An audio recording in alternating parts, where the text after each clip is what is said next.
guys, this is your own channel, School Girl Debosmita 18.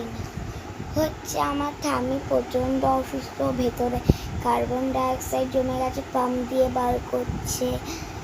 ওর জন্য আমার মনটা খুবই খারাপ। তোমরা প্লিজ আমাকে বড় ভিডিও বানাতে বলো না, কেননা যখনই আমি বড় ভিডিও বানাতাম মানে ঠাম্মি ক্যামেরাটা ধরতো না, ঠাম্মির মানে পিঠে ক্যামেরাটা রেখে আমি সেট আপ করে আমি এটা করতাম। খুব মন খারাপ হচ্ছে আমার। ঠাম্মি কবে আসবে? 25-এ গেছে ঠাম্মি হসপিটালে, 5 days হয়ে গেছে। প্লিজ ঠাম্মির বিষয় গড়ের কাছে প্রে করো প্লিজ। মাদার্স ডে গেছে, বাবা ঠাম্মিকে উইশ করতেই ভুলে গেছে। আমি এখন এই ভিডিওটা যেটা করছি related to mother's day. Happy mother's day ঠাম্মি। ঠাম্মা লাস্টে মা আছে, ওই জন্য